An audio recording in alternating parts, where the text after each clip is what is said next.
नमस्कार मित्रों। आज जो साधना रखने जा रहे हैं गुरु तत्व की साधना, गुरु ऊर्जा की साधना, बहुत ही पावरफुल, बहुत ही रहस्यमयी, किसी प्रकार का कोई नुकसान नहीं होने वाला, कोई साइड इफेक्ट नहीं होने वाला।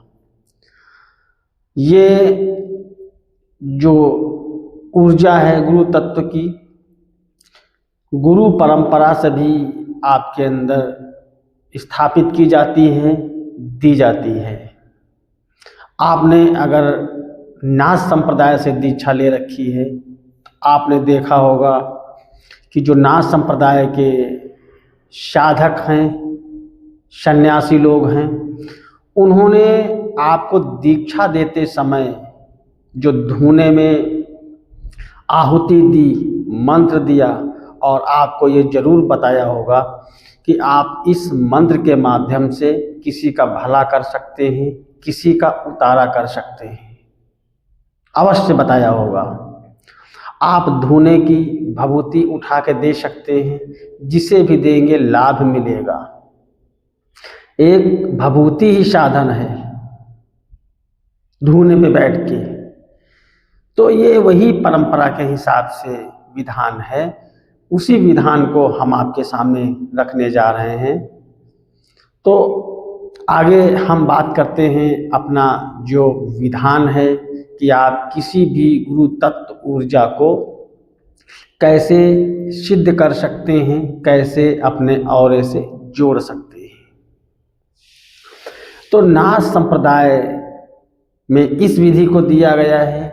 इससे इतर जो तंत्रोक्त विधि है, तंत्रोक्त विधि में भी अलग विधान दिया गया है।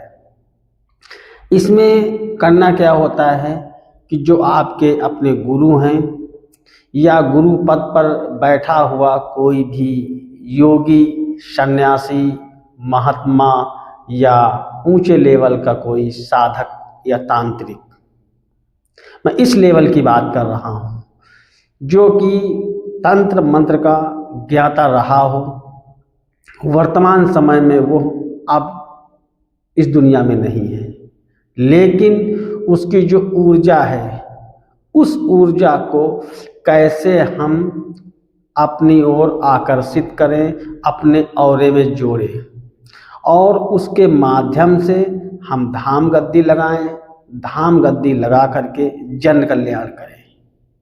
सुनने में तो बहुत ही रोचक और दिलचस्प कहानी जैसा लगता है। ये उतना ही कठिन है जितना किसी ऊंचे लेवल की परीक्षा को पास करना, और आसान भी है अगर आप सही तरीके से, सही विधि विधान से, पूर्ण एकाग्रता से थोड़े दिनों तक अगर आप मेहनत करते हैं तो असंभव ही नहीं है। तो आज हम आपके सामने इस विधि को रखने जा रहे हैं। तो जैसा कि हमने बताया कि कोई ऊंचे लेवल का साधक, संत, महात्मा, गुरु ऐसा हो जो इस दुनिया में ना हो, उसका अगर आपको नाम पता है तो नाम के माध्यम से हम मंत्र के आवाहन करेंगे, और अगर नाम नहीं पता है तो हम उसकी कब्र पर बैठ करके मंत्र का जाप करेंगे। जो दिन रखेंगे, हम दिन रखेंगे गुरुवार का, यानी कि बृहस्पतिवार का।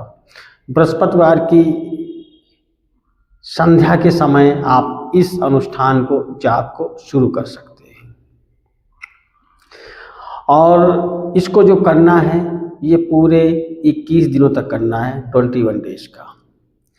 आपके जो वस्त्र रहेंगे, वस्त्र रहेंगे वाइट, सफ़ेद। पूजा की जो सामग्री रहेगी वो सामग्री रहेगी जैसे कि फूल, खुशबूदार, धूप बत्ती, सरसों के तेल का चिराग,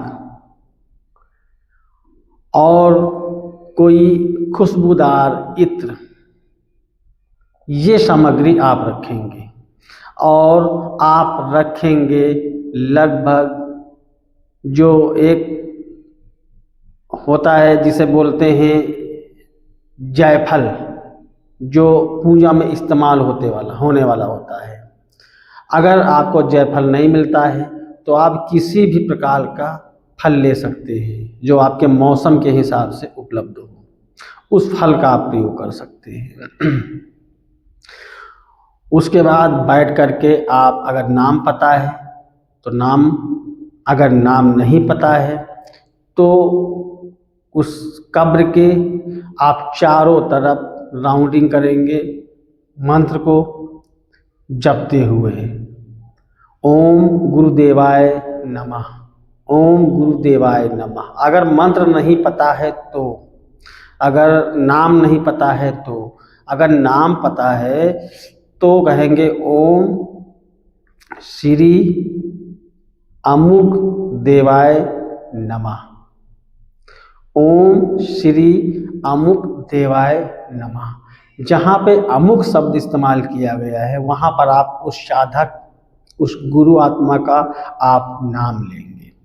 इस तरीके से 7 चक्कर लगाएंगे कब्र के और बैठ करके वहीं पर नित्य 11 माला का जाप करेंगे 21 दिनों तक। पूर्ण आस्था, पूर्ण विश्वास, पूर्ण लगन के साथ आप इसका प्रयोग करेंगे। और जब आपकी ये साधना पूर्ण हो जाएगी तो आप देखेंगे शक्ति आपसे जुड़ जाएगी। जब जुड़ जाएगी, जैसे ही कोई व्यक्ति आपके सामने आएगा, आपके मन में वह भाव के माध्यम से आंसर आ जाएगा। आप देख करके चकित होंगे कि हाँ, कैसे मुझे ज्ञात हो गया है। जैसे ही सामने वाला कोई व्यक्ति आएगा, आप अपनी शक्ति का आवाहन करेंगे। जैसे ही आवाहन करेंगे वैसे ही आपके मन में बात आ जाएगी, आपको पता लगने लगेगा। जो धाम गद्दी लगाने वाले साधक हैं ज़्यादातर इसी विद्या का प्रयोग करते हैं, जो अपने गुरु धाम पर बैठ के लगाते हैं या किसी सिद्ध पीठ पर किसी गुरु संत को नमन करते हुए इस विद्या का प्रयोग करते हैं। ज़्यादातर इसी विद्या का प्रयोग करते हैं। आप में से अगर कोई साधक इस तरीके से बैठ करके किसी सिद्ध जगह पे, सिद्ध गुरु के पास में बैठ करके इस तरीके से पाठ करता है, उसे सफलता अवश्य प्राप्त होती है और वो डेवलप करता है। तो आज आपको मैंने ये जो विधान दिया है, ये विधान बहुत ही गुप्त विधान रहा है। इस विधान को आप करने के बाद आप जो है उस लेवल तक पहुंच सकते हैं कि आप धाम गद्दी लगा सकें, जन कल्याण कर सकें। मिलते हैं नई वीडियो में नई जानकारी के साथ, तब तक आप सभी को मंगल कामना।